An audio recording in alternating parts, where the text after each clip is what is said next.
Legends, welcome back to another episode of the Interchange podcast, and thank you for joining us for another episode in the youth crime series. Now, today I am joined by Chayse Green, who is no stranger to youth crime. He's actually been on both sides of the fence with this whole epidemic that's taking place, and so really looking forward to bringing you some first-hand knowledge, as well as also, I guess, showing how different life can be when you do make the switch and actually get out of that lifestyle. So, Chayse, thank you, bro. Thank you for joining me, man. My pleasure. Brother, we've already had some good chats about this, obviously, on a previous podcast we did, but today focusing specifically on youth crime, man. Really, really grateful to have you here to help to shed some light on this, and that's obviously the purpose of these podcasts that we're putting out over the last few weeks is to really start to allow the community to see things from a different perspective and understand that it really comes down to us as a community to help make the change rather than just expect the change to be made. Yep. So, brother, tell us a little bit more about who you are, what you do, and I guess why this is something that's so important to you. All right. Well, first things first, my name is Chayse Green, aka Chayse Fit. I'm a transformation expert. I focus on improving people's quality of life, not only their physiques, but their mindsets as well. I'm very passionate about this because obviously with my past, I started off with a bit of turbulence, and I've sorted my life out over the last 10, 15 years, and I've come to a really good place, and now I just want to share that with other people, not only people that have been through what I've been through, but just people in general, bringing up their overall well-being, health, performance, fitness, physique, whatever it is. So that's my absolute passion now, and I just get a real kick out of doing that because it makes me feel really, really good to be able to help others.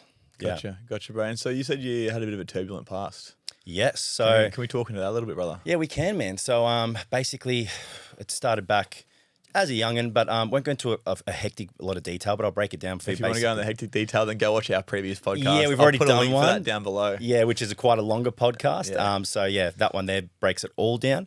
But basically, started off as a youngin', hanging around, knocking around with all the boys and that. It starts off with having a bit of fun, recreational fun. Start taking some recreational drugs, getting involved in those. And then one thing leads to another, you start off with, it's all about having fun, and you go from one drug and then you convert to another one that's a little bit more intense because you want to party a little bit harder or do things a little bit more intense and a little bit crazy. And for me personally, my mindset, my personality is all or nothing. So I'll max something out and then I'll move on to the next thing, and then I'll max that out and I'll move on to the next thing, and I'll keep looking and chasing the next high. Gotcha. Yep. So basically it's, start off with obviously smoking weed. Everyone starts there. That's the gateway drug, they call it.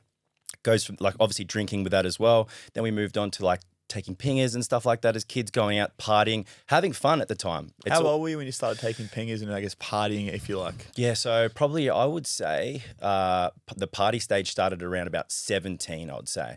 So that was when we were probably getting amongst the drugs then. Before that, smoked a bit of weed, done a bit of drinking and stuff like that. And then it eventuated to go on obviously the more hardcore sort of stuff around 17 onwards. Okay, so that was meth and that sort of stuff, right? We got to that stage at probably 2000 I'd say around 2010 for that. Gotcha. So I would have been maybe 19, I would say. That's just off the top of my head. Not very good at maths. Yeah. I'm the same, bro. It's all a blur for me from 15 onwards, bro. Yeah, so I completely understand. Self-inflicted blur, hey? Yeah, 100%, man, 100%. So obviously you were tied up with the drugs. You were tied up in that whole scene. And obviously with that scene, there comes the drug dealing, there comes the stolen cars, there comes the break and enters and all that sort of stuff. And so what age was it that you really got involved with that whole side of life? I honestly think it's when we started moving towards the harder drugs. Yep. So when it comes to pingers and stuff like that, you're taking those, you're going out to clubs, you're having fun, you're dancing, you're meeting girls, you're meeting your mates, you're doing fun sort of stuff, right? So-called fun sort of stuff. And then when you go to those other harder drugs, they start off as fun at the start too.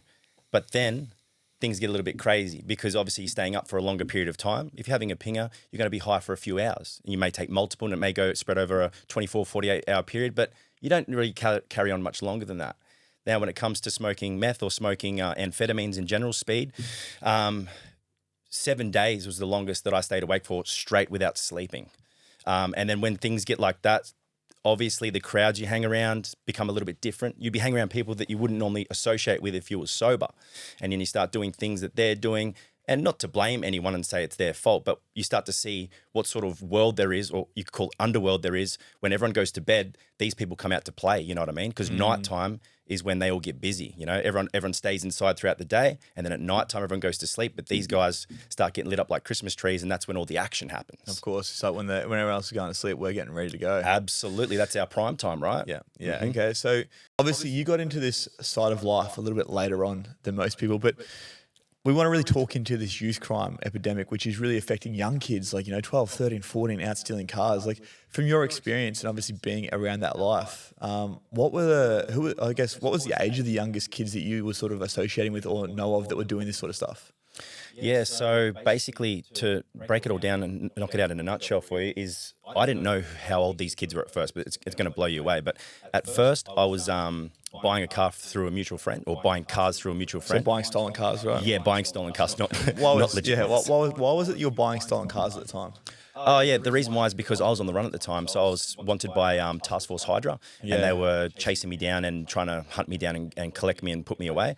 And I was doing everything in my power to stay on the streets to be able to continue to live and continue to rack up my bill, so to speak, in crime, because I thought it was the end for me. So honestly, I was wanted for quite a bit. So I thought, let's just run this right out. Yeah, see how far we can push it, right? All or nothing mentality once again. So I thought, let's just push it and see how far we can go. So I'd buy stolen cars, so then I could get number plates made out that would mimic a car that's actually registered. Yeah. So I'd get them printed out, just find one on car sales, type in the car that I had, then get the number plate off one that was for sale, get that sign righted up, put that on the car, then I could just drive that, tint the windows as well, and just drive that around like it's a legit car. So if the police typed in the number plate, it would come up as a registered car. Gotcha. But it wasn't the same car. So if they saw the VIN numbers, obviously, that'd be a different story. Yeah, but no one's popping the hood, are they?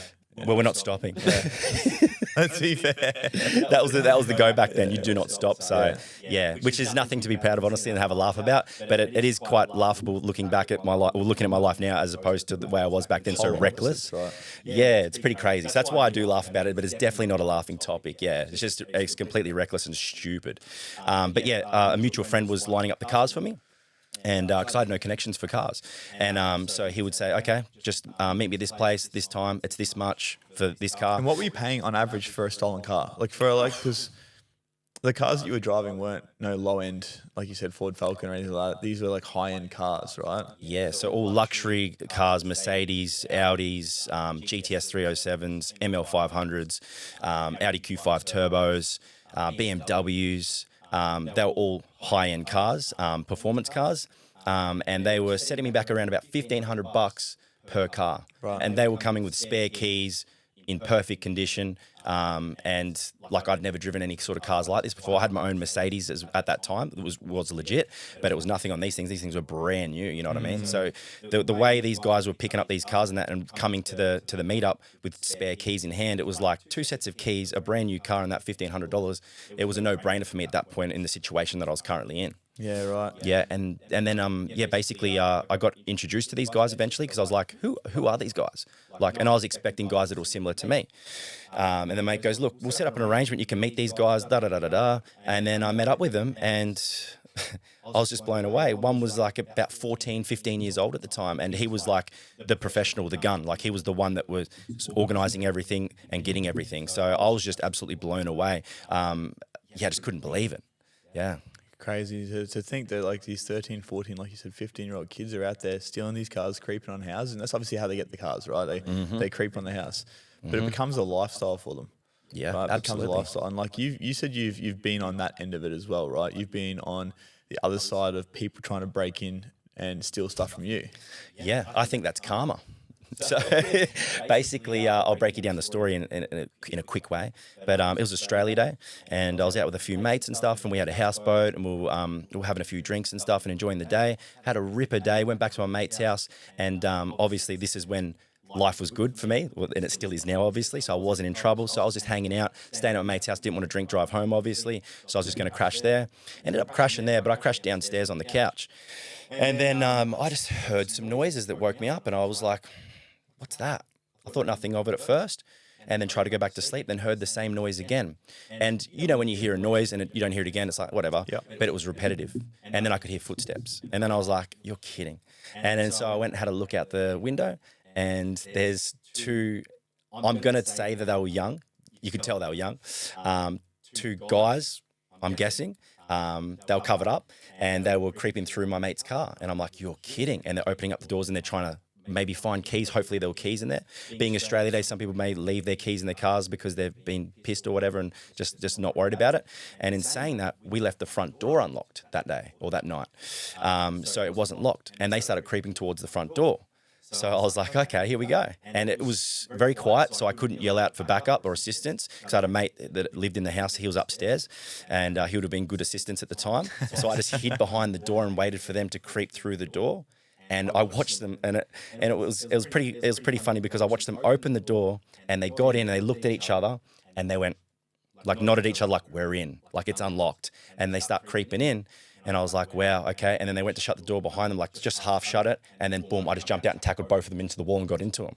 And instead, I didn't attack them as in like punch them and stuff, but I just tried to grab them and hold them. Yeah. One slipped out and I had one with me, and the other one just bailed straight out the door, jumped the fence, was gone. There's a big 6-foot fence. How did we know that like a spider monkey? Oh man, yeah. I did not see that. I did not see that individual again. And then the other one was like wrestling with me and tussling with me. And I just got up off the couch, woken up, and he'd slipped out of my arms and then run through the door as well and try to get away. So I've chased after him, which I probably shouldn't have done, but it was just natural instinct to try apprehend him. And I chased after him, and he was trying to get over the fence, but he didn't get a good jump like the last guy. So I run and grabbed his arms and his legs and started pulling him back down. And then there was a car waiting out the front of the house, and it was their getaway car. Yeah. So there was two. So they run in crews, right? They'll have a crew. So they'll have a couple of lads to go creeping, and then they'll have a car waiting so they can obviously slip out. And they were organised, which is impressive because a lot of the guys that I hung around with, they weren't so organised. They'd get dropped off at a spot, and then they'd have to make their way back, or the person would wait for them somewhere else. Or they'd find a car en route, and they'd go pick each other up, right? Yeah, bro, yeah. And these guys were just waiting in the car. Now, there was a carload full of them. I'm not sure how many. I'd be lying if I was to say. But obviously a minimum of 3 because driver and then the 2 guys that entered the house. And they were yelling, come on, let's go. We've got to get out of here. We've got to get out of here. And he goes, just stab him. Let's go. And I was like, when he said that, I just grabbed his legs because he was holding onto the fence with all his might. And I just flipped him over the fence to the other side and just let him go. So he flipped over, landed on his head, jumped up, jumped in the car, and they went speeding off. At that point, like when I was holding him, I was yelling out to my mate. I won't mention his name either, but it was his house. I was yelling, oi, get outside. He came out on his balcony, saw the whole thing going down, and he's going, what the hell's going on? He's just woken up, right? Yeah, and I'm screaming at the front of his house, holding on some guy's legs. And then by that point, I flipped him over. He's come running down. And then once again, a silly move. We went trying to chase them and try to find them. They were long gone. Yeah, long gone. Out of there. And so that's obviously a regular occurrence. Like these men, they run in crews. They'll have like a crew that'll go out from, I say, one suburb, and they'll drop each other off. They'll have one driver, and then they'll go and attack houses, right? Absolutely, yes. And it's just crazy to think you don't know what house you're stepping into. You don't know who you're messing with when you walk in the house. Like most of the time, you're going to get the average Joe, but you just never know who you're going to get. So these kids are putting themselves in massive danger because if I was at my old ways and that had happened, it would have been a different story. 100%. You know what I mean? 100%. And if that was my house with my kid in it, it would have been a different story again. It would have been violent. It would have been aggressive because I would have been very protective. You would have been straight into the switch on, right? Let's protect the family. Absolutely. So what is it then that you think drives these kids to take risks like this, to go into these houses for what sounds like a very minimal reward, $1,500 for a car? Mm-hmm. What is it that drives these kids to do this? It's multiple things. So number one, it's drugs. So a lot of these kids will either swap the cars for drugs or swap the cars for money and then buy drugs with the money. Another thing is street cred. So these kids want to prove themselves to their mates. They might have elders as well that they're trying to show off to and brag about because the game's changed. Like when it was happening when I was younger, no one was recording or filming the things they were doing. These kids these days, they're filming high-speed chases. They're out the top out the sunroof and they're filming it going low speeds on the highway. It's out of control. Yeah. Like these kids are just next level crazy. You know what I mean? It's just silly stuff. So that's another thing too, like the street cred, the social media, the buzz. Because I've been involved in a couple myself when I was younger, and I know that you get a buzz, an adrenaline dump from it, right? So they're getting an adrenaline dump from that as well. So I think that's a big part of it too. And then obviously, these kids are becoming, over time, they're becoming addicted to the substance that they're on.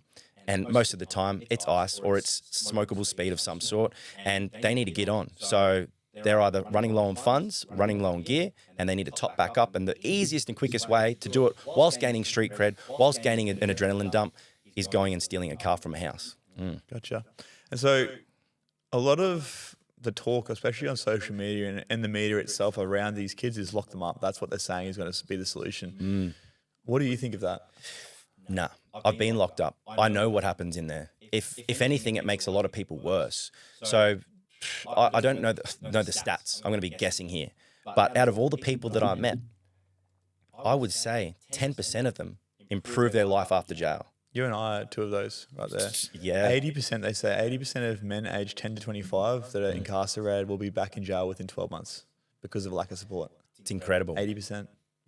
What a waste of life too, right? But the thing is, when you go to jail, they don't do anything for you in there. They lock you up. You have to learn to protect yourself, become more of a man. You learn more crime. You meet more people that are deeper in crime. It's basically like a school for bad boys. You know what I mean? It's an incubator for the issue. Absolutely. And then when you get out, you don't really have many opportunities. Like I started from the bottom and had to really work my way up over a good 10-year period to actually get to myself somewhere half decent.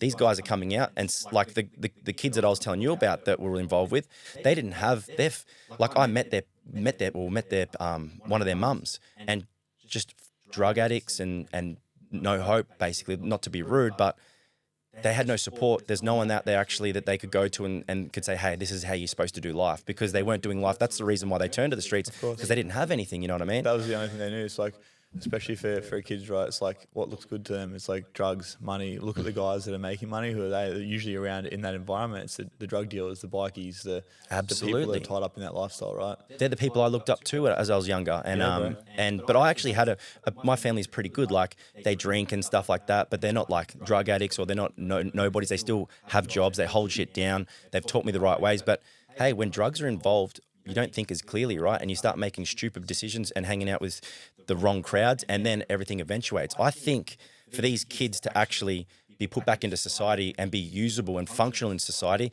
they need to be trained in the sense of they need to be disciplined first of all. And I don't mean put in jail. I mean something similar to like an army training camp, where they have to get up, they have to make their beds, they have to do certain activities, they have to get fit, they have to get their mind straight, they have to get their nutrition in check, like those sorts of things. When these kids are going to jail, this is the worst thing about it. I watch young kids cross over from kids jail to adults jail. Yeah, from boys yard into, mainstream. Into mainstream with the big boys. Yeah. They would link up with family members in there or guys that they knew. What's the first thing they give them when they get in there? A shot. Yeah. Welcome to jail. Yep. Welcome to jail. Here's a dirty needle. Bang that in. Off you go. And how is that going to do anything for any young brain? They're still developing and stuff. So I watched that sort of stuff and it just blew me away in there as well. So these kids, they need to not be thrown into a jail cell. They need to be taken out into the middle of nowhere for an extended period of time. Like rural placement or something like that. Absolutely. Yeah. They need to work. They need to grind. They need to train. They need to wake up on time, go to bed on time. And they need to be, they need to be rewired. Taught the basics, right? Routine, structure, discipline, integrity, ownership, accountability. Yep. Just a couple of basic things which helps them to actually be good men. That's what changed our lives, exactly right, man. Exactly right. Well, I guess we can both speak into that. Like fitness saved me. In jail, like what else do you have? You've got fitness, or you're a junkie, or you're playing cards. Yep. So for me, it was like actually learning how to train, learning how to look after my body. It was the first time that I actually felt somewhat good about myself without drugs since I was 13 years old. Yeah. Yeah, absolutely. And that's why you and I are so passionate about fitness. And that's where you started, the PT, right? So did I. I started off at PT as well. And we were so passionate. We probably didn't realize it at the time, but we're so passionate about it because we improved our own lives through doing so and changed our lives so much. And we're not working with people that are in our situation, but we can help them improve their lives. And I've realized over the last 10 years I've been doing PT, online coaching, running gyms, starting my own franchise, that the reason why I love it so much is because how much it's done for me and how passionate I am about it. That's the thing. That with the world, right? I want to share that with the world. Yeah. So that's my thing. And like you said, it saved us, because without that addiction, we've got addictive personalities. So what do we convert that or translate that to, from going from high-speed chasers, taking drugs, being high, adrenaline dumps, dopamine, all that sort of stuff? Where can we get a high but without breaking the law and without ruining our bodies? We did it the other way around, you know what I mean? And then we got addicted to that process. And then we start sharing it with other people as opposed to drugs and stuff. But I think as well, another really key factor we need to touch on there is the fact that, yes, we got out of that, but we also both had really good support networks. Yeah. We had the right people around us. We had an environment where we could go that would actually take us away from the problem, whereas a lot of these kids are getting taken from the environment that created the problem. Yeah. Right? So 85% of these young men are diagnosed with some kind of mental illness, which ends up being sexual, physical, mental, or emotional abuse linked. And they get taken from that environment, put into prison, or juvenile justice, or even before that, not even. I was speaking to Jim about this yesterday. Not even punished at all. They get put back out on bail and they can't lock them up, can't lock them up. They keep getting a slap on the wrist, but nothing changes because there's no community support. Yeah, absolutely. So speaking into that, how do you feel that we as a community can actually support these young men and actually start to put something in place to make a change in their lives? It excites the hell out of me, bro. It excites me so much to be able to imagine having, like, yes, we had support, but imagine if we had guys that had been through what we'd been through. Because our role models, I don't know about you, but I'm pretty sure it'd be very similar. My role models were the guys that had done 10 years. Yeah. You know what I mean? They were the guys that when I got to jail, they would show me around and look after me and all that sort of stuff. They were my role models. And I'm still friends with some of them to this day. We don't hang out, but I'm still friends with them because I've got a mutual respect for them and a love for them. But obviously, that's not the role model that you need. So if I had people like you and I that had been through it, because as a young man, you've got to prove yourself. You think you've got to prove yourself. And in saying that, you need to learn that it's not the way the way that we did it is not the right way to do it. You can prove yourself in so many other ways. And we're proving ourselves in the wrong way to the wrong people. So some people like us that have been through the traps, been through the ups, been through the downs, and come out the other side, I think we've got a better chance of being listened to because we've lived and breathed it, rather than being some guy in a suit and tie that's read a book, been to uni. It's a relatability piece, right? Yeah, I wouldn't take advice from someone that hasn't been walked a step in my shoes. If he's just been to university, got his degree or whatever, and he's trying to tell me how to live my life, you can't relate to me. Of course. So how can I take anything from you? But someone like yourself, you're going to listen. How much time did you spend locked up, right? Yeah, 4 years. Yeah. And look, young guys are going to respect that in a sense, as bad as it sounds, but it's going to be very helpful for them. It's almost a draw card to some degree, right? It's something that the Absolutely. psychologists, the counsellors, and these drug and alcohol services, a lot of them don't actually have, which I think is, like, I actually spoke about this at an event that I spoke out on the weekend, right? It's like the big problem I find with the men that I work with now, 25 to 45, who struggle with drugs, alcohol, womanizing, and gambling, is that they've been to psychologists and counsellors, but they had no tangible result because they struggle to relate to someone who hadn't been in their shoes. Absolutely. You're not going to take advice from a businessman who hasn't got a business.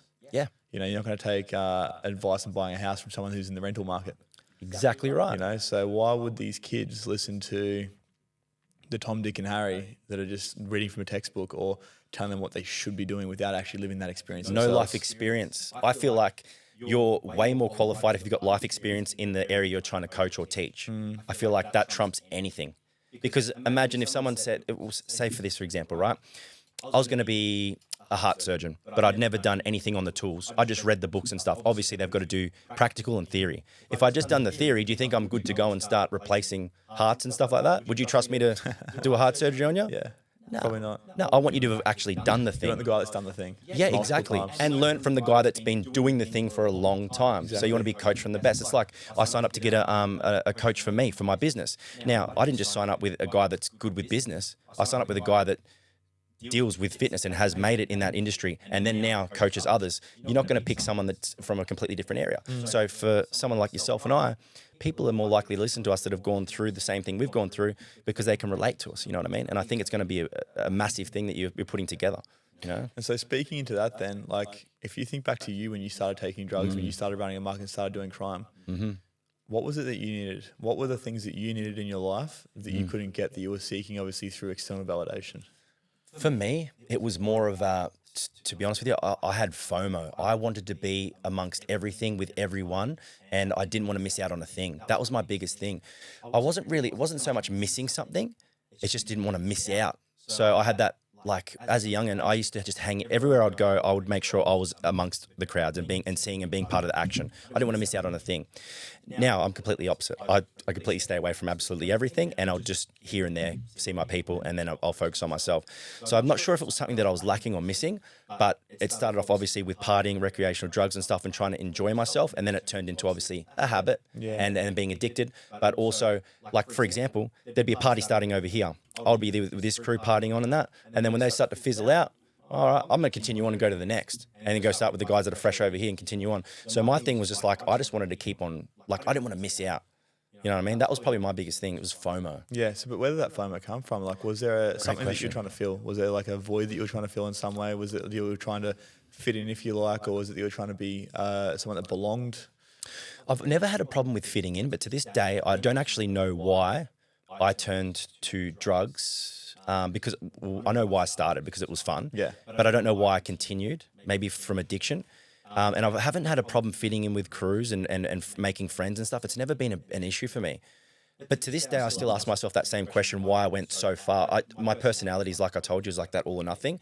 But I still, to this day, I don't know why I kept going. But I tell you what, there was definitely at some point trying to impress the older crew. Yeah. There was definitely, it didn't start off at that point, but when I got to meet them, I was like, these guys have done this, this, this. I've got to elevate and get to that level so I can show them. So there was a stage there, you could say, was trying to impress them. For sure. So you're almost like trying to look for validation from them to something. Yeah, right? there was definitely a period there when I got mixed in with the real bad boys. I wanted to elevate and always wanted to be around the baddest, the coolest. You want to be the best at everything you're doing.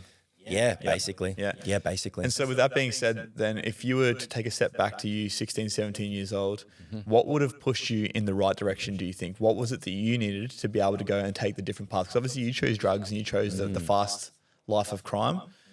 What was it that you feel you would have needed to actually choose a different path? I reckon some guidance from somebody that I respected. Because my parents, don't get me wrong, I respect them to hell today. Yeah, but when listen to them, they're telling you not to do something. It's like, I'm going to do that thing. I'm going to go do the thing. They're completely wrong about everything when you're young, right? Yeah. Completely no wrong idea. about everything. Yeah. Now that I'm a parent myself, holy shit, I respect my parents so much. But at the time, whatever they said, didn't realize that they wanted the best for us. That I felt like they're just old and they were just sooking and whinging.